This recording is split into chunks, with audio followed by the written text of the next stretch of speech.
So what's going on, everyone? Today is October the 26th, 2023. I'm going to give you all the shocking truth as to why Google stock plummeted off of fantastic earnings.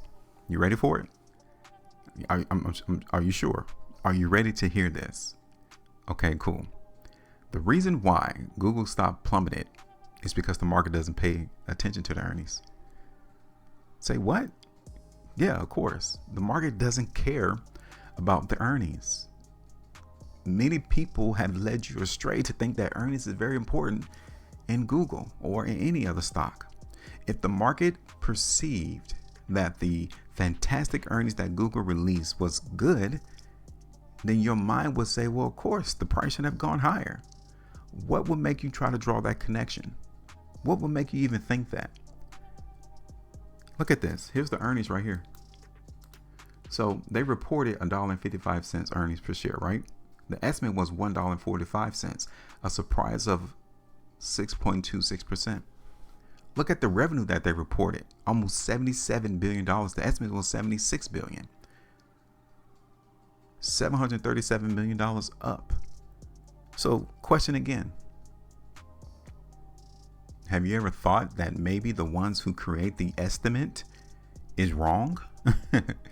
Like seriously, whoever creates these estimates, that's all they are, just an estimate. Maybe they were wrong in the estimate. That could be another reason why the price in Google stock plummeted. So it may look as if Google did a fantastic job on earnings, but that's only in relation to whoever came up with the estimates. See, you can also do your own estimate in Google and any other stock that has earnings, and maybe they didn't meet your expectations. And that could have been a reason to why you would have sold Google, because apparently somebody did their own estimate and they didn't like it and price went down.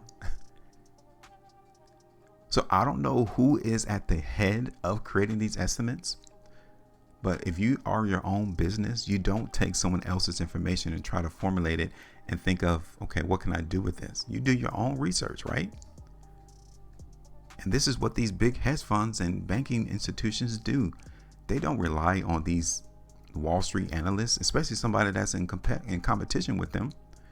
It's kind of like Bank of America is not going to rely on Goldman Sachs estimates, and vice versa.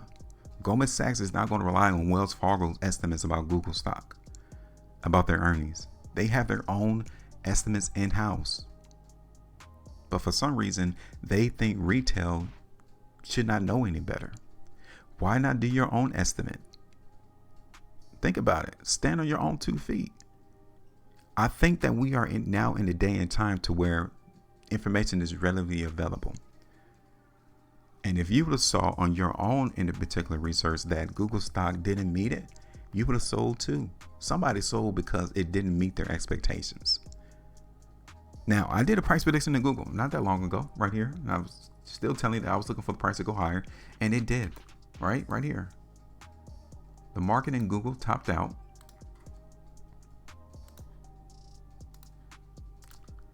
right here at $142.38. That was the high. Again, I wasn't massively bullish. Like, I wasn't telling you that we were going to hit $160. I didn't tell you that we was going to see the market in Google make all-time highs yet. No. The market ran out of gas. Did you take profit? Because if you didn't, you're down 5.88%. That's why we come through and try to be realistic into where we suspect price is going to go. Now, we got some things to talk about, because the market utilizes these events, these earning releases, to change market direction. Here it is. Google has been on a massive trend ever since March of this year. Price has just gone higher. See, this is what people who utilize fundamental analysis try to get you all to see and understand. They want you to have a stock. This is what they want to see happen when they buy a stock for 5, 10, 25 years. You want to see this and continually see this into the long term. But from March to October, look at how high the price in Google went. 58, 59%. Why do I want to hold the stock for the next 20 years? I'm already bagging 59% in profit in a couple of months. That doesn't make any sense for me to hold on for another 10 years when it's, in fact, I just saw the market in Google fall down 10%. So that 59% just dwindled down to 41%. And especially as you don't know the future. So we have to talk about what changed into the market in Google, because yes, the market has changed its sentiment. Well, you may say, how do you know that? All you have to do is be visible and look at the chart. The trend is broken. The trend is now broken in Google. That's how we can tell. So we need to alter the chart, the landscape. It has changed. And here you can see also, this is the first thing I want to see happen into the market in Google. I want to see price come back up and see if it's going to trade back up above this line. This area is where sellers was impacting the price. You guys can see it right here. The market was getting snagged in Google right there around 127. Okay. And now we're right back down below this area. It would have been one thing if earnings would have came and we would have bounced off this 127, but we didn't. So there was a lot of selling occurring into the market in Google on yesterday's trading. You can even see it now in pre-market at 124.29. This line is very important on how to distinguish between, okay, who's running the market? Is it the buyers or the sellers? Currently sellers. So this area is where we need to see, okay, will the buyers come back into the market right here? Because if so, this could be a small opportunity to come in and snag up a little bit of Google, but not to hold it for the next 60 years. So this area is going to be important going forward to see how low the market's going to go in Google. Will we see the market come here?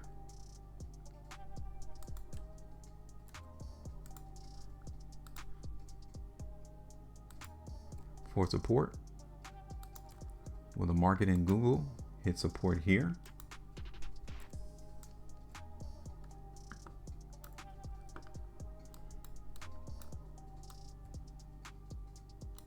Will the market hit support all the way down here?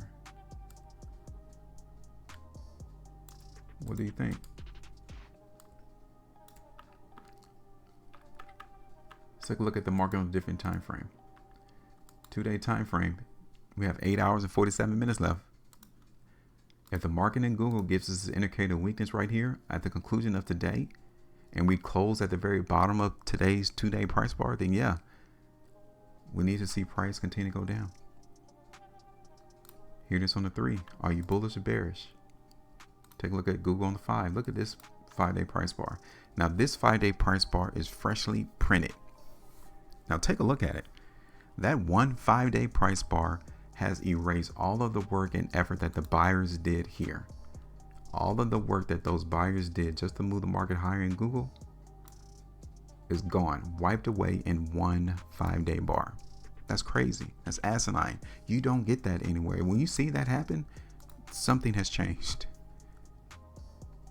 Take a look at this on the weekly. We have 2 more days. If that weekly price bar looks the way that it looks now, yeah, we have to anticipate that the price is still weak in Google.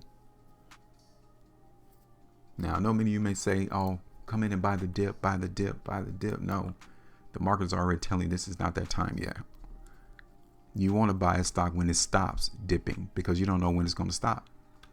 So what we're going to do in this particular video is we're going to play some weakness in the market. Okay, we're going to anticipate that the price in Google is going to go lower as long as price stays below, I would say 134. We're going to anticipate that the market has a higher probability of going lower in price. Here's my first target right here, 122.58. That's 3.25. Second target is at 120. Now my second target is going to be down here at 119. Yeah, 119, 120, 6%. Third target is going to be around 116, 8.38% there.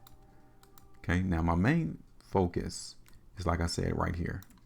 If I ever see the market in Google trade back up above that line, we need to have another talk. Another video needs to be produced. But until then, this is what I'm thinking. Give me your thoughts. Hit the like button, and also subscribe. Make sure you maintain profitability. And as always, trade different.